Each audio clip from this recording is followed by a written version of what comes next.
Hello everyone, welcome to Homeless Not Hopeless, the podcast that brings you real stories from those who have experienced homelessness. I'm Barry. And I'm Kev.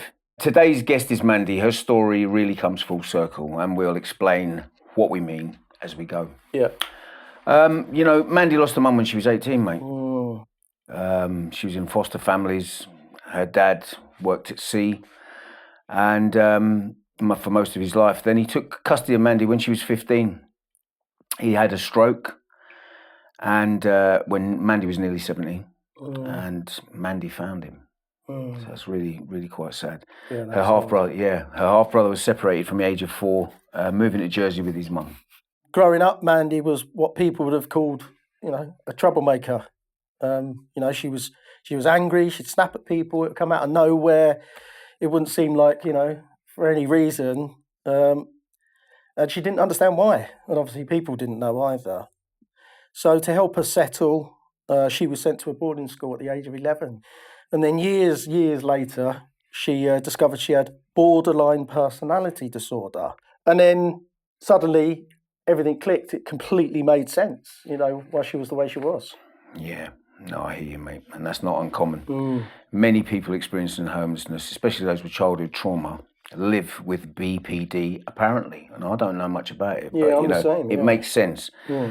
Often they don't find out until adulthood, when life has already been chaotic for a long time. Yeah, exactly. It almost feels as though it's been overlooked or misunderstood. And then if you're struggling with it and you have no idea why you're that way, you could develop bad habits or, extra trauma. I've never developed a bad habit.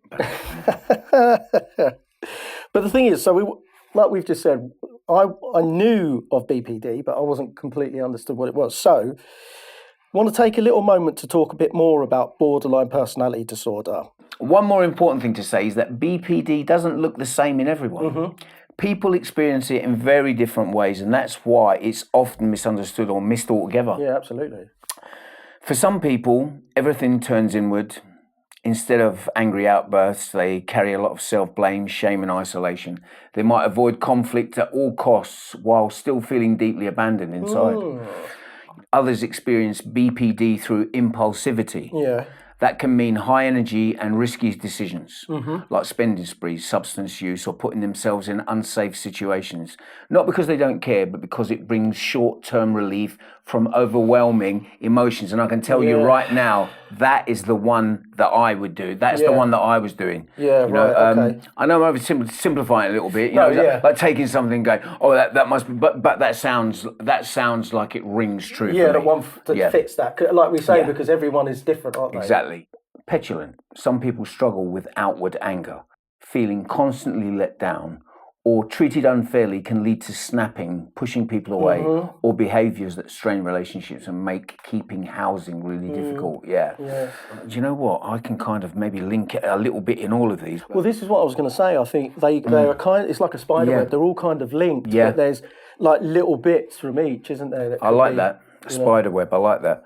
And here's the one that I'm incredibly good at. Oh, I can do this with my eyes shut. Self-destructive. Right. And for others, the pain turns into self-destructive thoughts or actions. Intense urges to self-harm or thought of suicide can dominate. I don't know about that, but self-destructive, I'm not too sure about, I've never felt suicidal. I've never felt urges to harm myself. My self-destructiveness was the lack of understanding that by taking drugs and not bathing and not eating and not taking my insulin, that is bloody self-destructive. But I didn't need to have intense urges to feel self-harm or feel like I wanted to take my own life. So self-destructiveness for me, that's how it manifests for me. Absolutely. Well said, Barry. So but what all these things have in common is not bad behaviour, it's emotional pain. And understanding how BPD shows up can be the first step to getting the right kind of support. Absolutely, I couldn't agree more. So when homelessness enters the picture, these patterns can lead to repeated tenancy breakdowns, arguments, evictions, cycles of rough sleeping, many things. But BPD often comes alongside trauma and addiction. They kind of work hand in hand, really. Which we've talked about before, which makes sense. we're getting an understanding of why these things happen. And each episode we're delving more into it. But this is really important to say that BPD is not a character flaw. Yeah, well said. It's a response to trauma. Yeah. And it is treatable because Yeah. you're not born with this. No. This is because of circumstances that happened to you in your early childhood or teens, etc. So again, it's nothing to be ashamed about. We just need to shine a light and get more understanding about it. Do you know what I mean? Yeah, it's just developed over time, hasn't it? Due to whatever's been going on. Yeah. No, I hear that. I mean, you know, I felt as you was reading that, Barry, that it was, you know, I could sort of see connections in my own life. Yeah. But for now, let's get back to Mandy. After her father tragically passed, she returned to foster care and eventually moved to London. And at that point, she didn't care what happened to her. She was drinking heavily and jumping from one toxic relationship to another, you know, believing it was better to be with someone than being on your own. She was working as a security guard, but kept on drinking. And then at 27, she reached out to her GP. And that's when she was diagnosed with reactive depression. But she felt, you know, something was still off. And by chance, she later learned her real diagnosis, which was borderline personality disorder. She began to understand herself, right? Her triggers and her symptoms, but she still felt lost. And that's really important about the diagnosis. As we said, she started to understand herself. She understood, you know, the triggers, like this self-awareness then, rather than this shame or feeling I'm, you know, weird or I'm not this or I'm not that. As we've said, you know, you're not born with it. There is no shame into it, you know. No, well said, mate. Yeah, after some time, she moved between her hometown and London again, this time with her dog. Now, she's got a great dog. Yeah. Sky. Sky? Yeah. Yeah, beautiful. Proper up there. Really? Lovely. When she reached out to the council for help, she was told that to get temporary accommodation, she'd have to give up her dog. Mandy would never do that, so she ended up sleeping rough. Yeah, I know. A few weeks later, St Mungo's No Second Night Out team helped her. After sleeping on the floor for some time, she was offered semi-independent accommodation. She was still binge drinking though. So finally, with a roof over her head, thank God, Mandy got involved with St Mungo's Recovery College. She learned how to run health and wellbeing groups, attended directors' meetings, participated in training, and this is great, she even came up with a fundraising idea that ran for several years. The project involved climbing a mountain to raise money, which is in itself is incredible, but also to connect with the staff and clients, you know, build that bridge between the two, which can sometimes be a difficult thing to do. Yeah. Yeah. I've got a mountain Mandy can climb. It's called me washing. It's in the corner of my room. No, Mandy's blinded. I've known Mandy a long time, so she appreciates a giggle now and again. Yeah, so Mandy decided to stop drinking because she didn't like how it made her feel. And I really understand that one because I got to that point with drugs myself. The blackouts, not remembering things. She reached out for an alcohol service. It was hard, not just to stop drinking, but to manage the triggers. But she knew she had to do it for a better life. See, and again, you know, what a massive step forward, you know, to make that choice, to say, right, do you know what, I can't, you know, I don't want this anymore. And then to reach out to take that step is probably the hardest bit to do, right? Obviously the challenges follow, but I mean, that's, you know, it's incredible. So the hostel she lived in was no longer run by St Mungo's, so she had to move out. And this was during pandemic. So yeah, how's your luck? You know what I mean? That's hard. Yeah. She moved to SHP, semi-independent accommodation. Yeah, and at SHP she became a peer mentor and led co-production groups, which, you know, I was in one of them with Mandy. She's a great asset to the group. She helped create the passport, and that's something we'll talk about later on. A year ago, Mandy lost someone she loved very, very close. A father figure who had been present in her life for years, right? So again, a horrendous loss. You know, you wouldn't wish that on anyone. And again, that loss tested her triggers. Again, reminded her of how far she'd come in managing her emotions. Yeah. Remember when we said Mandy's life came full circle? Yeah. Right. Here's where it really happens. From early years of loss, rejection and abandonment to June last year. Her half-brother reached out. Awesome. Since then, she's been seeing, you know, they've been seeing each other regularly. Brilliant. And I've seen her when she's going off, and I've seen her when she's come back. Really? Yeah, she recharged and she's glowing and it's very, very nice to that's see. great. It's great to hear. She's finally, she's finally got the family she's always longed for. Yeah, brilliant. So it's beautiful. Lovely. Yeah. And deserved as well. Yeah. And again, just shows her strength that even through all of that, she never gave in. She never gave up. And now look at that light. She's got, like you say, the family she's longed for. It's impressive. It's inspiring. That's the word. So we also want to talk about something we see again and again and again in homelessness services. Many residents and clients have grown up in foster care or have had their own children taken into care. I mean, that kind of separation leaves deep emotional scars, understandably. It can affect how safe you feel with people, how much you trust and how you see yourself in relationships. And again, it varies, for some people, especially those who've experienced loss or instability early in life. This can later show up as borderline personality disorder, as we've talked about. But BPD isn't something people are born with, what we've mentioned before. And it's important to reiterate that because it often develops as a response to repeated abandonment, trauma, or not having consistent care when you're young. Yeah, I hear that one. And that fear of being left, the intense emotions, the push and pull in early relationships, it often makes sense when you look at someone's early experiences. All you have to do is look back and it starts to make sense. And that's the problem. When you're dealing with something and you feel like you're crazy because you're like, what's going on? I don't understand. And that's why Mandy's story is so powerful. I mean, she spent much of her life losing family and feeling abandoned. A diagnosis helped her understand those patterns. And reconnecting with her brother, obviously, isn't just a happy reunion. I mean, it's deeply healing, simply. And it's about repairing a wound that started very young and reminding us of how important connection is, even later in life.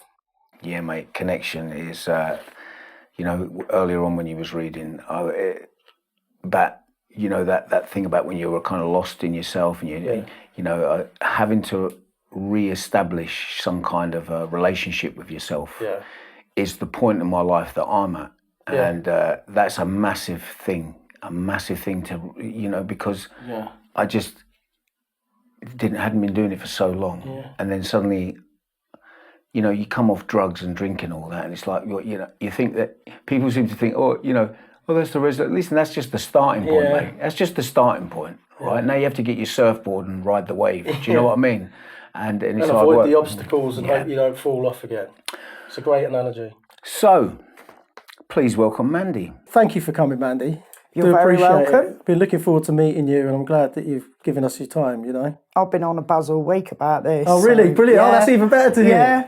Yeah, wicked. Yeah. Mandy, me old mate. I've known Mandy for ages. We're in a group together. We're in a group called Co-Production together. Yeah. I said about that earlier, Heads didn't I? up, yeah. So, we do that. And I'm not going to talk about me because I was very tempted. Did you see that there, Mandy? It was all about Kev there initially. This is not, Kev. Get the guitar. This is not about you, Kev. This is Mandy, tell us about you. Me, yeah. So I have a borderline personality disorder, and it is the gift that keeps on giving, not. One of those. But yeah, I was born in Weymouth. My mum died when I was 18 months old. My dad was at sea a lot, but he met a lovely lady. They had a child together, my brother, and they separated. And for years, I blamed myself because I thought it was to do with me, that I was, naughty, whatever, blah, blah, blah. And it wasn't until my brother turned up last year, and I kind of mentioned this to him, and he went, no. He said his mum she wanted us to go to Jersey to live as a family. Dad didn't want to leave the boats for whatever reason. Yeah. So that was that. So, from that age, I mean, I was about 5, I think, something like that. So it was like they were there 1 minute, gone the next. Yeah. And so I was I was privately fostered. So How did that? What's so that? basically, my godmother knew a family. Right. They had older kids, teenage kids. And they were like, the arrangement was made where I'd go and stay there. My dad would give them money. I don't know how much that was. I'm not privy to that. But I stayed there. So it was a bit, I got a new family sort of thing. But And it was, sorry, Mandy, just to be clear about that. So it wasn't done. It wasn't done with anything to do with the council or anything like that. It was just done as an agreement. It was private. Okay. But inside, I've always known that I wasn't quite right. Something wasn't right, even at that age. I knew, and it was, I kind of through therapy, I've worked it out that actually I was grieving, but I didn't know I was grieving. You know, I was grieving for a woman that I don't remember. Yeah. I couldn't even tell you what her voice sounded like. So, you know, my little head was trying to deal with that. Yeah. And yeah, I suppose in one way I was your normal 5-year-old. I stayed there till I was about 7, I think. And then I went to live on Portland with another lady, but she was actually quite strict, which was a bit of a shock to me. It was like, whoa, hang on a minute, you know, if I didn't behave myself, you know, I knew about it. And then the Falklands War was coming, and my dad was in the RFA, the Royal Fleet Auxiliary. Right. And his captain was like, you know, we are going to be deployed. He said, I suggest you take retirement. Wow. And my dad was in his 60s then, so there was a massive age gap between us. So he did that, he retired, and his last ship did get deployed, and thankfully it came back in one piece. Oh, thank God, yeah. So I was then living with my dad. Now, it's probably, you know, the first proper time that we'd actually lived together. Yeah. So it was more like, yeah, I know he's my dad. Yeah. You know, but it's kind of like he had to sort of get to know me, if you get what I mean, and I had to kind of get with him. But I'd noticed like my anger was starting to get worse. Surface. Yeah, it was surfacing. Right. Okay. And, you know, I'd be swinging from one end to the other. But to the outside world, it's, you're naughty. You've got the devil in you. You're badly behaved. Yeah. Da-da-da-da-da, all that. Yeah. And when I was coming to the last year of junior school, and, you know, social services were involved then, and it was like, well, you know, we could put her into boarding school, or there was a school in Dorchester, I think it was, that was geared up for children with behavioural problems, and they were talking to me about it, and I thought, well, I ain't bloody going there, simply because I probably would have known a lot of people there. So it was like, you know, and it would be, I didn't want people asking me, going, where'd you go to school? Well, I go to school with a load of naughty kids. Do you know what I mean? So boarding school was the option, which for me, it wasn't, you know, it was like, I'm away from home. But, you know, I think I was one of 2 people that didn't actually get homesick, because to me, you know, home has been a lot of places. So, so you're kind of a bit more adapted to doing that. I adapted to that. Yeah. But, you know, living in a massive mansion house, and it is a listed building. Really? With 65 girls. You can imagine it is a lot. And I was bullied for my first 6 months there.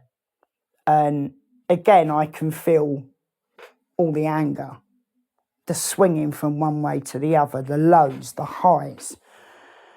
And one day, I think it was dinner time, and it was two girls on my table, and they started on me, and I hit the fucking roof. I went absolutely apeshit. Yeah. And the whole dining room, you could have heard a pin drop, literally. And I've got out, stormed out, and I'm, it looked like the Tasmanian devil on bloody steroids. You'd had enough, and I just blew me top. Yeah. And the staff have come out, and I've told them what's happening, and I'm shaking, I'm crying, I'm like that, and it stopped for a little while. But it also, I think people became a bit wary of me then. So I learned in my head that if things get too tough, if I explode, people are going to back off and leave me alone. So you're protecting yourself, aren't you? I was protecting myself, but I was also scared of myself then. Because that outburst, it did frighten the hell out of me. And it was like, Jesus, something really is bloody wrong.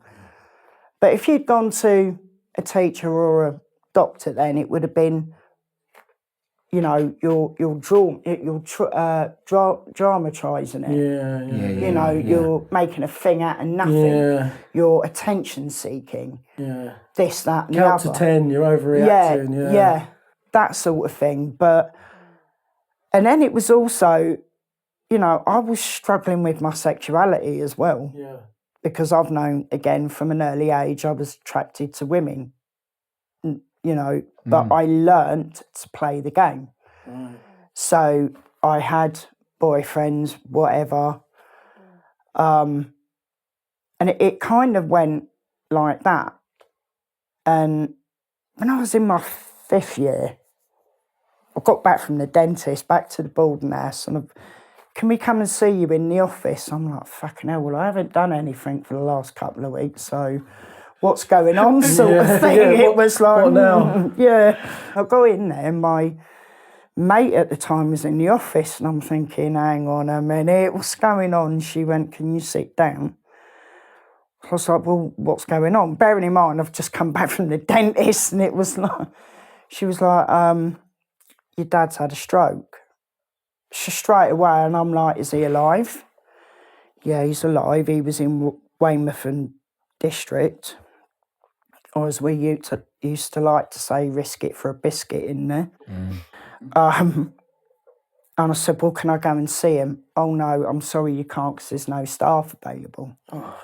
Now, Weymouth is only 21 miles away from Lyme Regis, so... And you can imagine my mood just went down. Of course. I mean, I was terrified because, you know, that's my only parent. Yeah. You know, and if he dies, I'm on my own. Yeah. So half term come around. But anyway, so I went to go and see my dad in hospital and that. And I stopped off at the nurse's station. I said, I want to speak to the doctor. And I spoke to him and I said, I need to know what's going on. I said, I know I'm a teenager. I said, but he is my only parent. So please don't fob me off. I need to know what is going on. And he was like, well, you know, if he does what we say, then, you know, he could live for about another 18 months. And I'm like, hearing that was just like, what the fuck? And I'm just like, you know, does my dad know? Yeah, we've spoken to him about it. So I'm like, what do I do? Do I go over and say, look, I've just spoken to the doctor and he's told me, you know, if you do what he says, or do I not? So I chose not to because I didn't want him to know that I knew, because that would have made him worry more. Oh, I see. So I kept it to myself. For his sake. For his sake. Which in hindsight is probably the worst thing I could have done. But But I did it anyway, and I went back to school, and they were like, you know, how's your dad? Yep, he's fine. Didn't tell them either, because I knew the first words out of their mouth would have been, you sure you got that right? You sure you didn't, you know, misunderstand? Or how can you misunderstand something like that? Yeah. So I kept it to myself, and that was eating away at me. Yeah. So it's like... And sorry to interrupt you, at this time, did you have any support? Were people talking to you and saying, how are you feeling? How's it going? Well, you know, there was one teacher, and if you used to say this to a kid now, you'd be sacked. Yeah. So I was crying, I was in a bit of a mess, and, you know, the stroke, and I'm scared my dad's going to die, and da-da-da-da. Well, it could be worse, he could have cancer.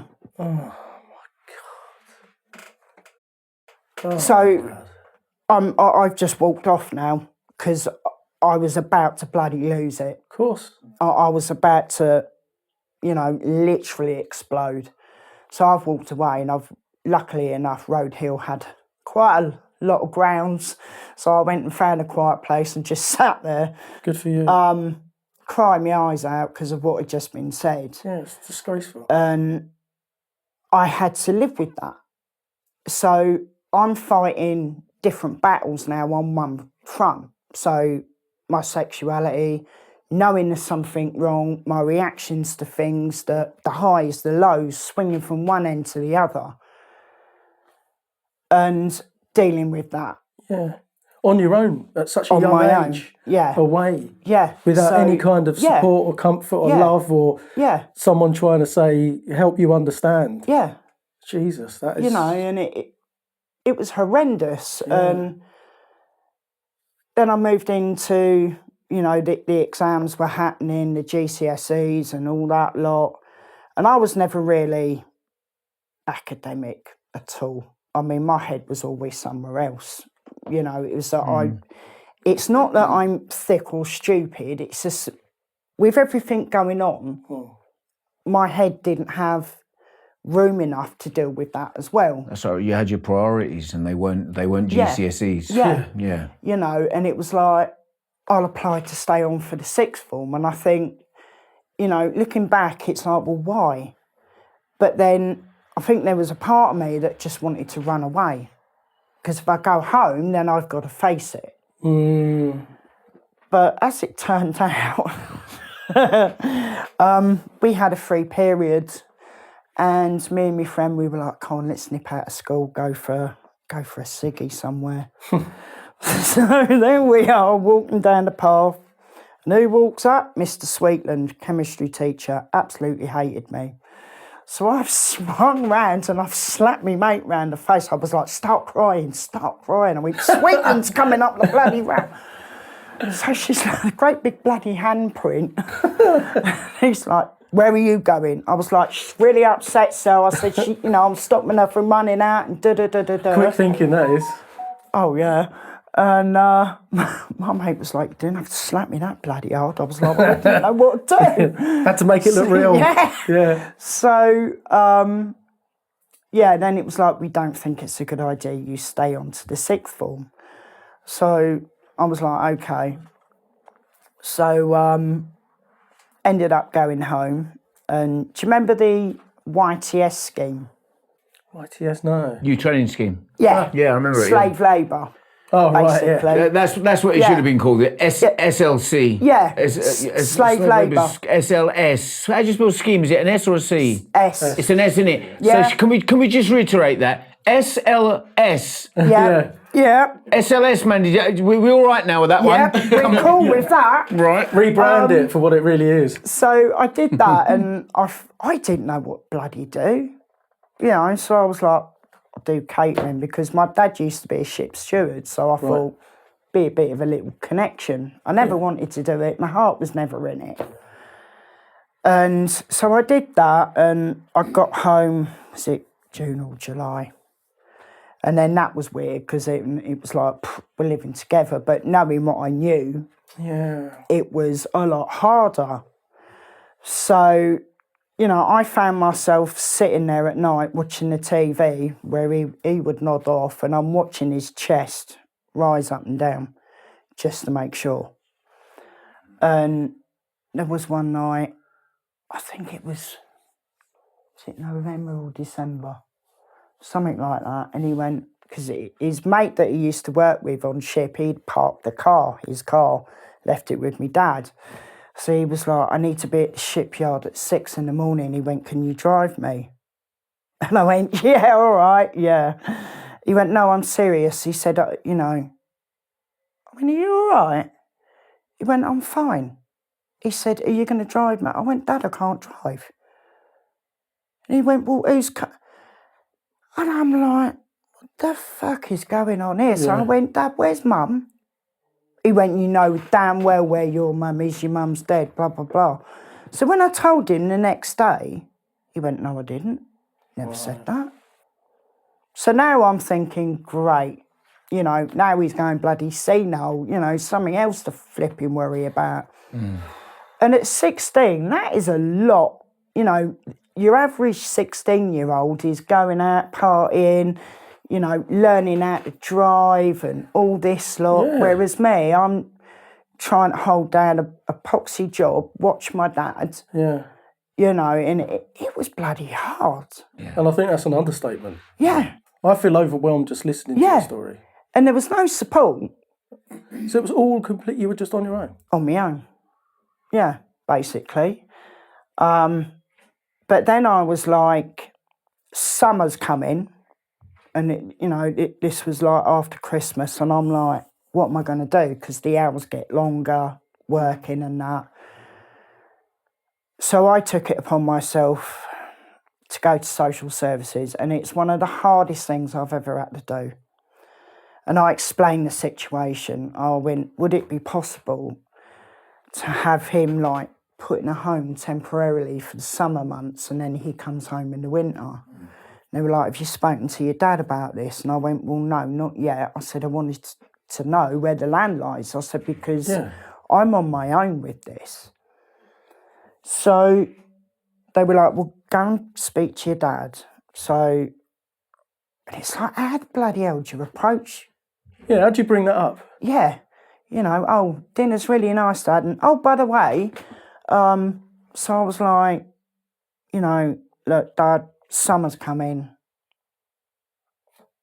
You know, my hours are going to get longer. You know, you're in and out in hospital because he had problems breathing and everything else, his heart. And so I was like, would it be okay if we, you know, work with social services where you go into a home for summer and then come home in the winter? To help him and to help you, obviously, yeah, because then, you know, someone's on hand 24/7. Yeah. So it was like, you know, yeah, okay. And I was like, look, it's not because I don't love you or I don't care. You know, I do. Well, you're doing it because you do care. You do love it. And how old are you at the time again? I was, at that time, I was about 4 months off my 17th. Jesus, that's so young. So... These are big decisions for a young lass. Yeah. I mean, the big decisions in general for anyone. True, but for a young lass, with all that you've been through, I mean, sorry, man. Carry on. Yeah, not knowing whether you're making the right decision. Exactly. Like feeling this guilt. No guidance. Yeah, absolutely. You're just trying to work it out. So, did that. Social services were on board with it. And this is coming towards February now. So, we're going around different places. And Dad found one that he liked. So, he was due to go in, and I'll never forget it. I know the dates, February the 19th. It was a Monday. But on the Sunday, I was running a bit late. My dad was at the top of the stairs. He'd just got out of the shower, and I was like, look, I love you, Dad. See you round about 2:30. So off I've scurried. In work, around about 11 o'clock, this massive pain in my chest. It was like, you know, them great big diver's knives you get. It was like someone had got one of them, shoved it in my chest and turned. And I collapsed on the floor. And it was pain I've never felt before or since. And I didn't think much of it, but there's something inside of me was like, phone home. But I didn't. So anyway, done my shift. I've got home, put the key in the door. You all right, Dad? And then just out the corner of my eye, I've seen something lying on the kitchen floor. So I've gone in the kitchen and there he was on the kitchen floor, dead. He was been ironing his stuff. The iron was still on and I just froze. And I kind of ran out the house panicking. I went to a friend of mine's just down the road and I'm banging on the door, no one was in. And I had to ring an ambulance and they turned up, police turned up, the doctor had to turn up to confirm the death and everything. And I said to the doctor, just out of interest, do you know roughly time of death? And she went between 11 and 11:30. So I felt it. I felt that pain. And that has haunted me for the rest of, all my life, really. What he must have been going through and how scared he must have been. And you felt it? And I felt it. And I was like, well, what the hell am I going to bloody do now? Yeah. I'm on my own. That's it. But, my life has changed now. And the police were there and it was like, is there anyone, we can contact? And I said, well, there's what I call my foster sister. She lives at this address. And one of the ladies from work came to my house and she went, come on, she said, you need to leave here. But in the meantime, I'd rung my godmother and she said to me, are you going to ring Tony, which is Alex's mum, my brother? And I was like, well, no, why? Alex is your brother. So I've just walked in, found my dad dead on the floor, and then half hour later I found out I got a brother. What? But it's like... Oh my God, that's how you found out? Yeah, but it's like I look back on that now and I wonder if I did know, but I've blocked it out. Because we do, as we grow up, we block things out. Especially when you're so very young as well. Maybe you found out when you were really young. Yeah. And then through all those things that have happened, why would it be present in your mind? Yeah. So I was like, well, no. And just put the phone down and went through the motions. And... Again, sorry to interrupt, but are you getting any support from here? Is anyone saying, how are you feeling? Oh, what, back then? Yeah, that moment when you were... Well, my foster sister at the time, they were like, are you okay? Blah, blah, blah. And I wasn't. I had all these it was like someone had just put me in a blender. Yeah. I didn't know which way was up or down, let alone flipping sideways or frontways or backways. And at that point, that's when my BPD fully took a hold. Very sad, mate. You've had a difficult time up until that point. Did you find that that was kind of like a key moment in your life where things really start? That's what I want to know. I mean, from that point on, from that point where, you found your dad, you found out you got a brother.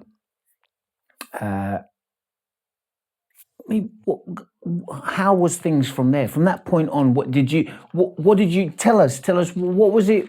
I was all over the shop. Right. Yeah, how long was it before you got your diagnosis? Because obviously, looking back now, you can say that's when it really sort of kicked into effect and you knew it. Now you know what it was, but obviously at the time... I was in my 30s. So you've gone from, 17 to 30? Yeah. Without knowing what... Yeah, BPD. I mean, I had my first breakdown when I was 27. And one of the things about BPD is we are attracted to drama. Yeah. And we go into toxic relationships. It's like we have a saviour complex. We want to go and save people because while we're sorting other people out, we ain't got to concentrate on ourselves. Yeah. And it's that, you invest time in other people, but yet when you crumble and you need help, you look around and nobody's there. But you kind of probably have come accustomed to that, because up until, you've mentioned several times you were on your own. Yeah. So you kind of just see that as a norm, right? Yeah. It was... And you said before, I think, that you felt that becoming homeless was a good thing for you. It was like a sort of silver lining. It was, and it sounds, kind of, when you say that to people, they're a bit like, really? Perplexed, yeah. But it is. If I hadn't have become homeless, the decision to move back to Weymouth I made in an emotional mind. Right. And that is one thing, we do tend to do, because we think, I'll do that, go home, everything will be fine. That's it. Yeah, that's the solution. That's the solution. But it wasn't. Well, depends on how you look at it, really. But yeah, I ended up back in London 6 months later. I went to the council and explained to them what had happened, and they were like, well, we can offer you temporary accommodation, but you're going to have to give up your dog. So I went, nah. That's not a choice. It's not a very good choice, that, is it? I wasn't. No. I'd rather chop off my right arm than get rid of my dog. So I ended up sleeping in the New River for about 2.5 weeks. Someone referred me. See, like a little park thing in Islington. Oh, right, yeah. Someone referred me to Street Link. So I engaged with them a couple of times, and then they came and picked me up. Took me to No Second Night Out, which is on the border of Camden and Islington. It's run by St Mungo's. Yeah, that's right. I remember that. And that was a bloody eye-opener and all. It was like, you kind of walk in, and this was about like 12:30, 1 o'clock in the morning, and I'm tired, and, and you're sitting there giving us all this information for about 2 hours, and then it was like, well, we're a bit concerned about the dog. Can you put a muzzle on her? And it's like, Sky don't know what a bloody muzzle is. Never worn one. So they were like, well, what we're going to do, there's a back room, we'll put you down. So I went in there, and I'm lying on the floor trying to get some kip, and it was just impossible. Was it? Just loud? Yeah, loud and everything else. And so I was in there for about 2 weeks, and then I got my hostel, which was on Marlborough Road, and it was semi-independent. Was you allowed the dog, though? Yeah. Brilliant. Yeah. So that's a positive step forward, right? Yeah. So got in there, done all the intake and everything else, and then got shown to my room, and I just sat on the bed and cried my eyes out. Because it was like, how the hell did I get here? What have I done? I must have done something really bad in a past life for all this crap to happen to me. And I was kind of had toxic friends around me. And they crawl out the woodwork, them lot, didn't they? They just seem to appear when you needed them. Yeah. And you didn't know they were toxic. They weren't there. Yeah. Yeah. So, And then you're dropped in amongst it all. Picked up, dropped, picked up, dropped. So when did you first get your BPD diagnosis? So I was 37. I mean, I was in my 40s when that happened, but I was 37. And were you homeless at the time of that? No, I had me flat, but right. I had a physical illness as well. Right. Okay. At that point, and kind of I was under mental health, but I don't remember them saying to me, you have a borderline personality disorder. And it wasn't until I went to the doctors for something else. Yeah. I was looking on the screen and it said borderline personality disorder. So I went, excuse me. I went, what's that? She went, oh, that's your mental health diagnosis. And you're like, well, I don't know that. I went, but what is it? I said, because I've never been told. She went, you know, basically it means you're emotionally unstable. I'm like, great, yeah, brilliant. I'm absolutely off the charts.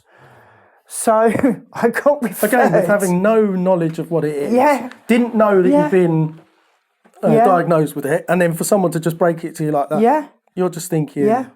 And was it just left like that? Yeah, for a while it was just left like that. And then I got referred to the personality disorder department. It was at the back of the Highgate unit then. And so you had to commit to it. There was one large group and a small group a week, but it taught you what it was. Yeah. See, now, did that help? Was that good for you, do you think? It did help because I knew what it was, and it was like... And did it start to make sense? Like, yeah, my reactions and everything else, like, oh, that's why I, yeah. you know, do that, swing from one end to the other. And did that kind of lift... Did that help you... So obviously, now you know what it is. Yeah. Now you understand a lot of things that have happened to you. Yeah. Did it feel like a bit of a weight was lifted and you could feel that you could now move forward in a positive way? It did, but then it was like, I've got all this information now, but what do I do with it? How do I manage it? And use it and manage it? Yeah. And it's taken me a long time to get to where I am. Because there was a lot of, you know, you was drinking a lot as well, weren't you? Yeah. When did that start? Basically, when my dad died. Yeah.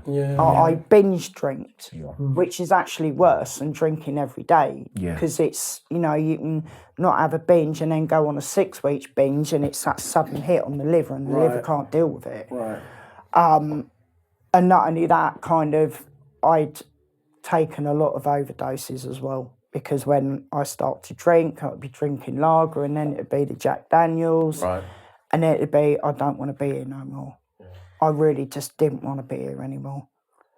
So then I'd overdose, end up in hospital, either get admitted or sent home, and the crisis team will be in contact. So with your recovery then, how did that coincide with the diagnosis of DPD? I'd Was that taken part a of your couple recovery? before that, but, you know, it is part and parcel of it. Yeah. You know,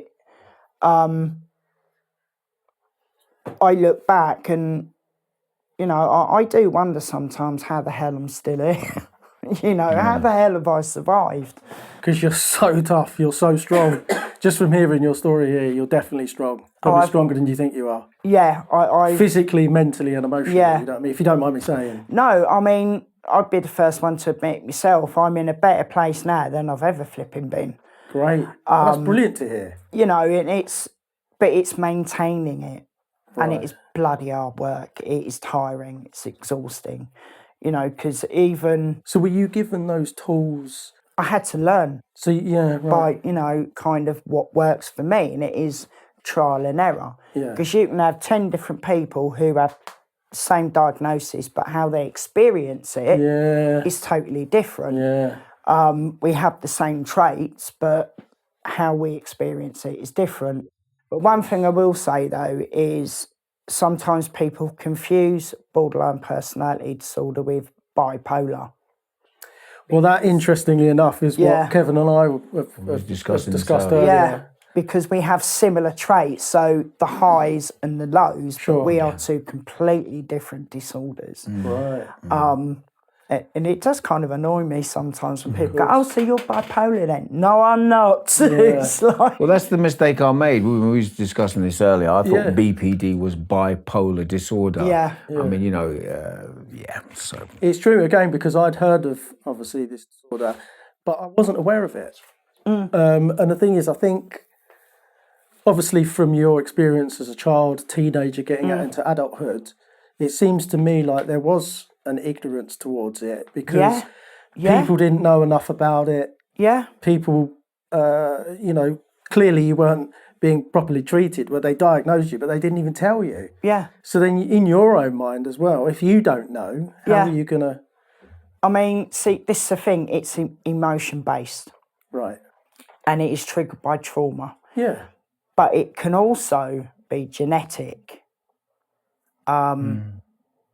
So that you know that there is that to it. Mine, yes, I've suffered a lot of trauma throughout my life. Some which I haven't spoke about here, but you know, it's I'm in a place now where I have to maintain myself. So even being out, I am constantly aware of what is going on around me, and it's like, if I start to feel where I can feel that anger starting to rise, or, you know, it could be in a meeting where I think there was one few weeks back. I remember I was going to say before Christmas, we'd watched a short video, and I think it was about bullying or something on it. Yeah. And it triggered me. But I was like, okay. You was able to get up and take you know. Yeah. I noticed that, Mandy. Yeah. I was triggered, so it was like, okay, let's monitor this. And it did bring my emotions up, and it's like, I'm going out for a ciggy. Yeah. But it's acknowledging that, and it's feeling it instead of where I used to push it away, deny the emotion, and you fight it all the time. Yeah. And you can't do it. You can't do it because you are fighting a bloody losing battle. So it was hard to learn how to sit with it. I mean, I'd be like that. And how did you learn to do that? I mean, because obviously now you're self-aware enough to go, this video is making me fucking angry. Therapy. Yeah, right. Okay, so it was therapy. I've had a lot of therapy since I was with St Mungo's. That's kind of when it all started. Really? So that my diagnosis recovery started from there, because it was like, I've got all these resources at my fingertips. I'd be a bloody fool not to use them. That's a good point, because when do you actually start engaging? I mean, I was in a hostel for a long time, and I was all over the gaff, and then at some points, everything, all the stars lined up, and I managed to get my act together, and I started to realise I'm like living in this pit of resources, and all I have to do is engage with it. Yeah. Do you know what I mean? I mean, can you tell us, the first time St Mungo's and SHP helped you, what difference did it make? It made a difference because people listened. Yeah. And that was the key thing. But also, going to the recovery college, I mean, that was a nervy thing to do. I was bloody nervous when I walked through them flipping doors and, kind of little different groups. But it was a bit like, I know it's there. Yeah. Not quite ready to engage yet. Was you still drinking? You still drinking? Yeah, right? I was still going on binges. Yeah. But the first thing I did do, and that was the painting and decorating course. And I did that. I stuck with it. I passed. And then I thought, let's start engaging in recovery college. Brilliant. And I was slowly breaking away from people that, I'm not going to run and be there for you anymore. I'm not going to just drop everything and go running. Because it would jeopardise my... Yeah. This is about me now. Yeah. And so, I engaged with Recovery College. I became part of Outside In, which is, or it was, a separate entity within St Mungo's. It was kind of run by clients for clients. I learned how to be a facilitator there. Brilliant. We did wellbeing courses, and we used to go to directors' meetings. And that's great. It was at one of these meetings, the directors' meetings, we were sitting, I can't remember what it was we were chatting about now, but somebody from fundraising came in and they were like, we're trying to look for some new ideas, for fundraising. I went, well, you just sponsored Walk Up a Mountain. And I just sat there and laughed. Amazing. Right? I said it as a joke. Really? Yeah, I didn't actually mean it. I was just like, sponsor Walk Up a Mountain. Yeah. And then I was walking out, And I went to my mate, I wonder if they'd let us do that, actually, because they're more than willing for us to go and abseil off the side of a building to raise a bit of money. Yeah. So I was like, come and stay at mine. And, you know, we've got a plan together. Looked at different mountains. We were going to start with Ben Nevis first, and then we were like, nah, let's start with Snowdon. It's a bit smaller. Just go with Everest first. Yeah, why not? Why not? You know, go big or go home sort of thing. So we got a plan together, and then we went into TMS, and we went, there you go. Brilliant. And we had stipulations on it. One would be myself and a friend at the time. I would have the final say. I would direct this, apart from the health and safety, because, you know, but we made our recommendations. Took 10 months to pull it together. Really? And it was the most stressful thing I'd done at that point. It was, I was pulling me bleeding hair out. It wasn't like 2 or 3 times a week I'm going, that's it, I'm done, I've had enough, I'm not doing it. No, it was like, no, stick with it. And it's the first time I started something and finished something. Yeah? You know, on that scale. You know, we designed all the application forms, the medals, the T-shirts. We did put kind of people who were going to do it had to be within their recovery. Sure. Because you can't be taking people up something like that if they're still using or drinking, because lives are at risk. True. You know, that is the hard truth of it. You know, put your foot in the wrong direction. And if you wobble over or something. So we set up walking groups. We applied to Gift Your Gear to try and get some second-hand gear and that. We had leaflets done that went out to donors. I did a little bit about my story. And then these checks were coming in for like £1,000, £2,000, messages of support. And I'm like, bloody hell, these people got nothing better to spend their money on. Sounds like a pretty good cause, though. So it was like, okay. So, yeah, we found accommodation not far from the mountain. We organised the minibus. Pret gave us like croissants and that for, you know, sandwiches and that for the journey up there. They were quite nice, actually. Yeah, I'm partial to a Pret croissant. Yeah. And got up there. There was 7 staff, 7 clients. We had our evening meal and got our heads down. And in the morning, Jesus, it was like I had an electric shock of emotion.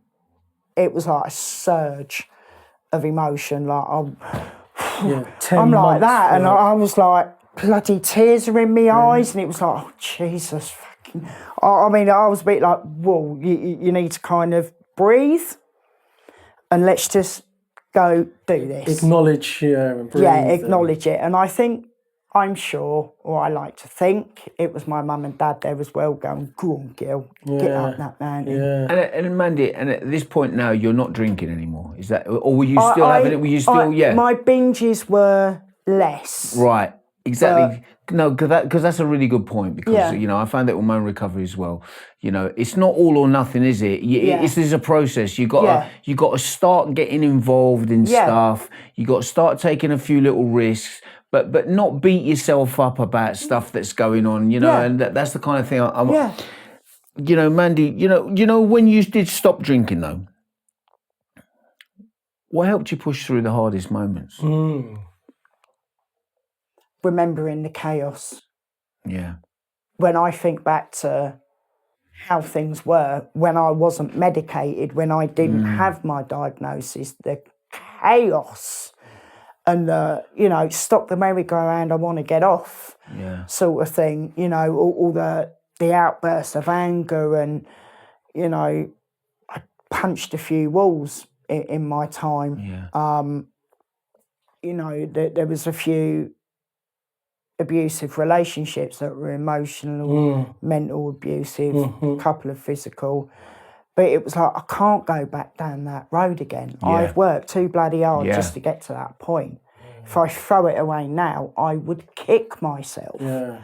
So Especially everything you'd accomplished. Yeah. Do you think that helped with your recovery? The fact that God, yeah. on one side you had all this that you'd built up 10 months worth of work, doing something really great as well. Yeah. I mean, that whole Snowdon thing, and it was a funny thing because when we came round and you saw Snowdon in its bloody all its glory, it was like, no, I can't do this. No. Can't do it, that's it. Yeah. And then it's kind of like, I like to think of different personalities in my head as minions. So it was like, this is what happens when you go to a meeting and you can't keep your gob shut. Do it. Get your arse in gear and get up. And as we were going up, there was a group of teenagers sat there going, no, miss, I can't do it. My legs ache, done it. I'm like, I do this now. I'm going up the mountain. Keep up. But yeah, it was an amazing thing that we all did. We raised over 40 grand, and it's something. Wow. That's incredible. Yeah. Especially your first ever attempt at trying to raise money. Yeah. That's amazing. It was amazing. But so no wonder that was like a boost to keep you. Yeah. Go like get off the drink. Yeah. Work on your recovery and your. That is impressive. But I mean, and especially for 10 months as well, to get it off the ground. Yeah. Most people would have given up after a couple. It's amazing, what goes on behind the scenes to make hostels and everything work. There is so much that goes on that clients and that don't see. But it was an eye-opener, I got to admit. And but I think for me, that really did kickstart it. And then it was like, okay, so I've done this. We did Scafell the year after. And Scafell Pike, yeah. And then the plan was to go to Ben Nevis the year after that. Unfortunately, Sky, my dog, had a spinal stroke a few months. So I was like, I can't go. Because if something happens and I'm stuck up a mountain in Scotland, I can't get home. Yes. And my mind wouldn't be on the job. So I didn't do that one. But I did worry like a parent where their teenage son's gone away for holiday abroad for the first time, and you're like, fucking hell, what if they get arrested? I wasn't quite worried. But yeah, everyone came back safe and sound. But yeah, and then COVID came, and obviously Recovery College wasn't open. It all went online. Outside In was online. And then you kind of get stuck in a rut because you're like, I've got all this stuff that I want to do, but I can't do it. Yeah, all that momentum that was going, you were going forward, and now it's come to a grinding halt. Yeah. So did you access any, did you have help with that? Did you find, how did you continue to carry on with your... we still had outside In meetings online. Good. But it did come to a point where it was like, we were told that Recovery College would now be all online. There was going to be no building, which myself and Outside In were like, that's a mistake. Because the whole point of it was to get people out of their hostels, get them into a little bit of a routine, experience new things, socialise, and now you're going to put it all online. Big mistake. But that happens, and then during COVID, we were told that our hostel, the owner of the building, Sanctuary, were no longer going to keep it as a hostel. During COVID, just what you need and everything else. Yeah, just to add more to the... Thanks for that. Yeah. So that happened, and then because I was with Clearinghouse, so I got my flat just down the bottom of the road from my hostel, actually, when they said, oh yeah, we found a ground floor flat. It's in Kyver Road. And I thought, where the bloody hell do I know that? Then I was walking out. Oh yeah, our main entrance was on Kyver Road. It was like, you bloody idiot. There it is. So yeah, moved into there, and then St Mungo's lost the TST part, so SHP took over from there. Right. And that's how you got involved. And that's how I got involved. I became a peer mentor because I thought, I've done Outside In, I've got had like my little training thing for it, so I'll go and do that. So did that, became a peer mentor, did some groups and that. And then the opportunity for co-production came up with Bex. And she was working in conjunction with Camden Council to set up the personal passport.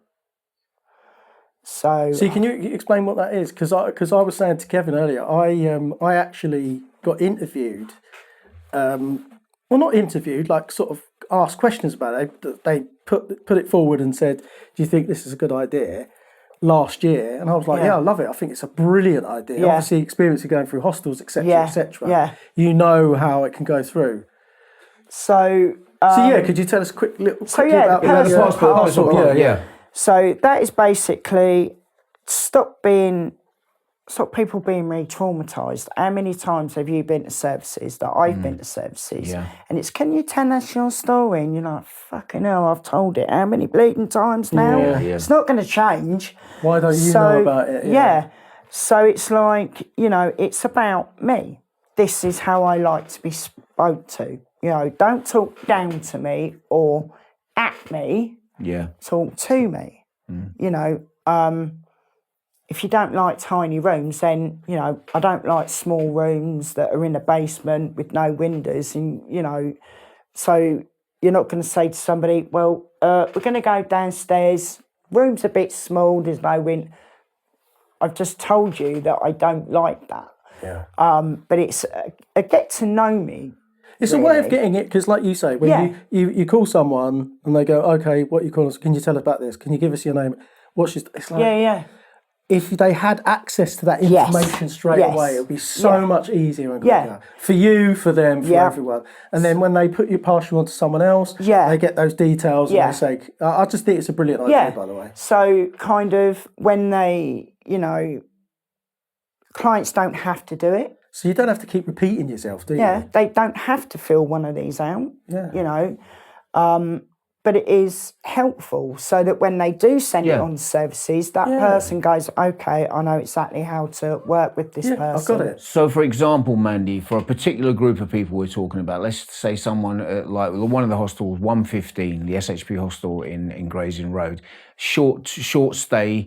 You've got people who are coming in and out. They've just come from the street, So, right at the beginning of their journey, that group of people it'd be perfect. This is what I'm saying. Yeah. So, they're moving from one establishment to another. Yeah. The re-traumatizing bit, Mandy, where they're having to go over because one establishment to another establishment. This is why this passport was such a fantastic idea. I agree. I think it was brilliant. It's genius. It took nearly 3 years to put it together, and we had to train staff. So, the team split up, and we did 16 hostels. So, we went along, we did the training with it, and one of the things we said was, if you're sending this on for your client to a service, and then you take your client to that, and they turn around and say, well, can you tell us a bit? I went, don't be afraid to pull them up on it and say, we sent you their passport. Why have you not read it?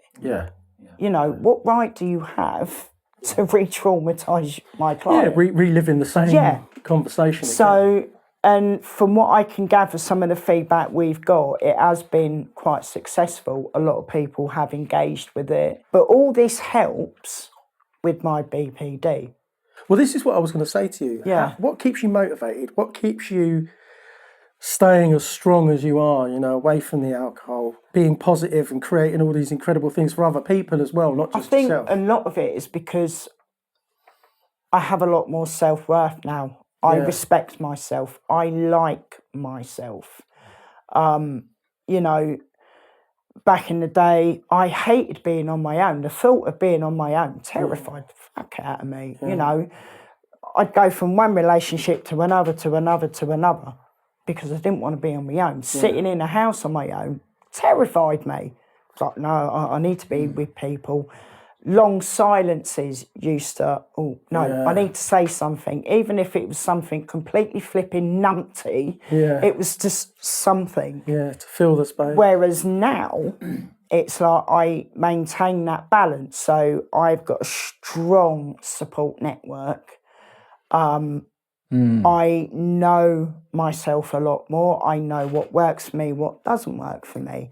I know, you know, if I get up in the morning and I'm like, I feel off balance, so let's just stay at home. You've got a relationship with yourself, Yeah. Mandy. Yeah. So, you know, And an that- understanding, yeah. Yeah. That's something that I totally dig, because you know that's something I do in my Yeah. life nowadays. I have a relationship with myself. I listen to myself. You know, I know myself a bit better. Yeah. You know, can I ask you something else? Can I ask you? Do you know when you remember when you started meeting up with your brother again? Oh God, You remember you was skipping about like a spring in gear. I went on a high. Yeah, so I had my mate Michael round, and he was cooking dinner, and I went onto my phone. I went into Messenger, went on the spam thing, and it was like from a guy called Ray from Long Lost Families or whatever it was. He was like, "Hi," he said, "your brother Alex has been looking for you." Gave all my dad's details, and I'm sitting there and I'm like, read it again, and then I'm like, oh my God, what the fuck? I'm like, oh. Mike's like, what's the matter with you? I'm like, pointing at my phone. It was like I couldn't get all I could get was, oh my God. He's like, use your words. I'm like, so I was like, my brother's looking for me, when I didn't know you had a brother, and I kind of told him. Oh, wow. And I was like, went on Facebook, I looked at his profile and I went, yeah, that is definitely my brother. It is like looking at a younger version of our dad. Really? So I rang this guy and he told me a little bit about him, and I was like, oh wow, you know, he's actually done quite well for himself. And I found out I'm an auntie to two identical twin girls who have just turned 8. So I was like, yeah, please pass my number on. And the whole evening I was like, I'm not in a coma somewhere, like, you know, and this is all in my flipping head, or I've, you know, banged my head and I'm lying in the ditch somewhere. And he's like, no, this is absolutely real. And I was like that. It was like a bloody yo-yo. Between a yo-yo and a merry-go-round, it was like, whoa, you know, it was, hands were sweating and bloody heart was going. It was like, oh, Jesus. And then I got to bed that night and I was like, oh my God, my brother. You know, my brother's looking for me. It was like, if anyone's ever been in that situation, they will understand what I mean. Yeah. And then the next day, I mean, I was still on the high. I mean, I was like, woohoo, you know, on the crazy train, all aboard, let's go. Yeah, and on the crazy train. I like it's around about 10 o'clock, my phone went. So I was like, you know, hello, is this Mandy? I went, yeah. I went, who's this? He went, your little brother. Oh, I thought that was it. I was gone again, tears in my eyes. I'm like, oh, and he's like, if you're not busy, you know, next week, I can hop on a plane and come over, because they live in Jersey. So I was like, yeah, great, lovely. You know, and then just let me know what days you're coming over, and, you know. So then it came to the day, and he was like, you know, be flying into Gatwick, get train to Victoria and that. So it's like, do you remember that feeling that when you went on your first date? Yeah. Only this was slightly different, but it was like your heart's pounding, your butterflies. your stomach's doing somersaults. Yeah. And then I was like, shit, what if I don't recognise him and see him come through? Well, yeah, no, that's Dad, younger version of Dad. And then we hugged. I was like, tears in my eyes. He's like, oh, don't you set me off. And yeah, we hit it off. And it's, you know, we do look alike, but we are similar in other ways as well. And having him and, you know, the reconnections with his mum and meeting my nieces, you know, her husband as well. It's been an absolute blast, you know, but in a good way, and it's given me something else to fight for. Yeah. And you maintaining, I mean, maintaining your being clean. Yeah. You know, you staying off Yeah. the drink. You know, these are like the gifts Yeah. that you've been able to, Yeah. Yeah. you know, been able to jump on a plane, man. But you know, could you have done any of that when you was drinking and all that? Oh, if this had happened 10 years ago, forget it. I was a different person. I wouldn't have been able to cope. So all that hard work you've put in, all those resources that you've got yourself involved in has led to this. Yeah. Yeah. You know, all that success that you've had with the charity of the passport and then reconnecting with your brother. I mean, it's proof, isn't it? That if you engage and you try, you look what you can achieve. Yeah. But I think, you know, so often people are waiting for a saviour. Right. But the only person who can save you is you. Well, that's what I was going to ask you, right? What advice would you give to someone that is going through something that's similar to you, or is different, or is in a similar situation? What advice would you give someone who's listening to this? Reach out. You're not on your own. You are not alone. There is help out there. You know, if by me telling my story, especially with the BPD, if you're sitting there thinking, actually, I can relate to that. That's how I'm feeling.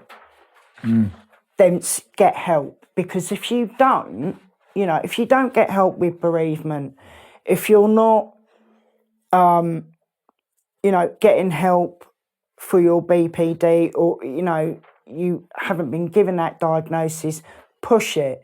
Because if you don't, it will destroy you. Yeah. It will swallow you up. Yeah. You know. And there is something on the other side of that, isn't there? And you're perfect proof of that. But you've got to want to do it. Right. You've got to want to do it. It's like rehab. You can't make somebody go to rehab because their heart's not in it. They're going to be like, I don't even know why I'm here. Yeah. So you've got to want to bloody do it. But it is worth it.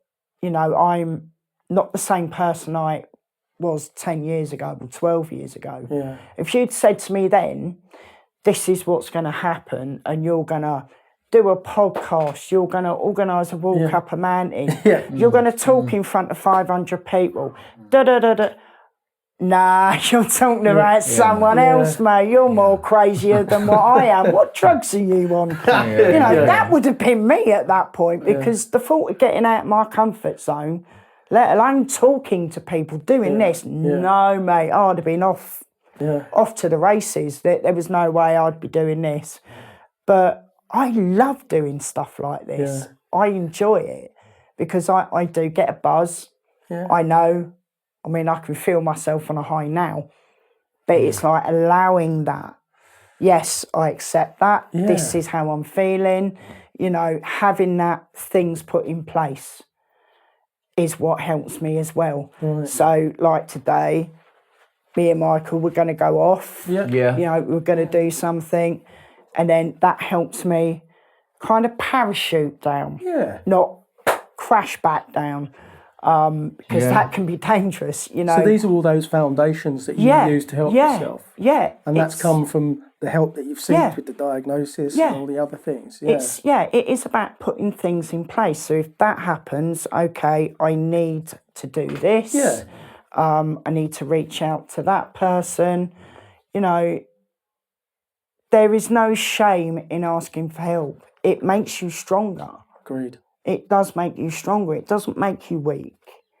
You know, there's this big thing that, oh no, I don't want to ask for help because people are going to think I'm messed up and da-da-da-da-da. And it's like, look, get the help.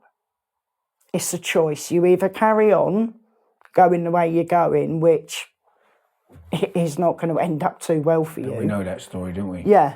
Or you take them baby steps. That's the key. That is the key. It's not, oh, I need to sort this out, sort that out, and do it all in one go. You've got to break it down. And it doesn't happen overnight, man. No, it doesn't. It doesn't happen overnight. It's when you come to the realisation that it's those little changes that you make on a consistent basis.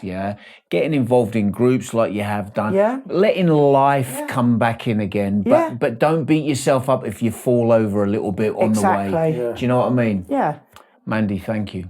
Yeah, honestly, Mandy, thank you. Thank you. I mean, you know, Thanks for giving us your time and being honest and open about it. And you're incredibly inspiring. I think you're incredibly strong. Yeah. You've given me a lot to think about. And I hope everyone that's listening as well, I'm sure anyone who relates are going to, take your advice. Brilliant. Thank you. Thank you so much for having me. It's been a blast. Thanks so much, Mandy, for opening up and sharing your story with us and our listeners. It's been an absolute pleasure having you here. Yeah, absolutely, Mandy. Your story is inspiring, and honestly, we're so grateful for that you shared it with us. You took the time out to come and speak to us, so hopefully it can help other people.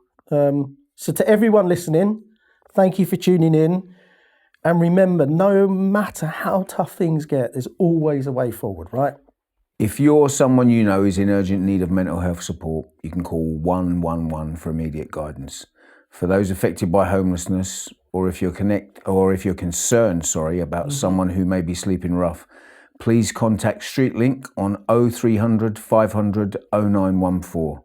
They work to connect people with local services that can offer support. Yeah, brilliant. So thank you so much for joining us today. We hope to have you with us again next time for more stories and conversations. Until then, take care and always stay tuned. Gateway bridges. Today I see only one way remains for me. Reflects my regret. Realize I took the bed upon some faded ideology.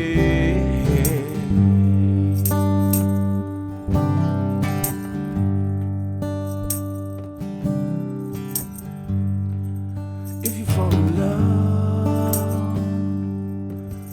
with a narcissist, expect to crack. Slit your head. Bridges built over emotion split, crushed in life by soulless face. Gateways intact, arching broken backs, seeing the lion tracks fast.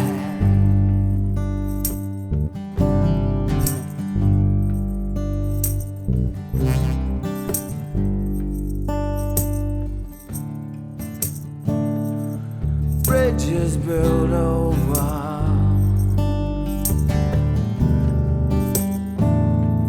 emotion split.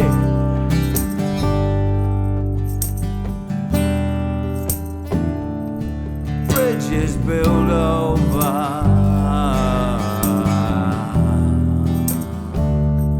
soulless fist.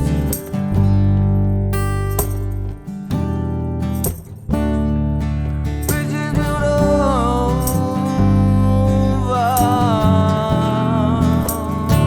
ones we just can't see.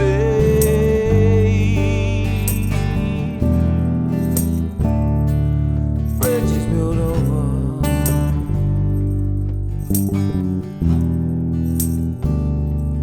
Bridges built over.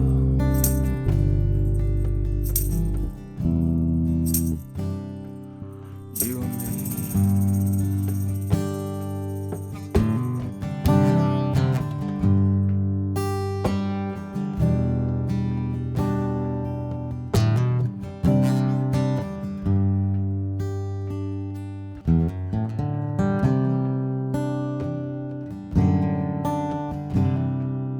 me.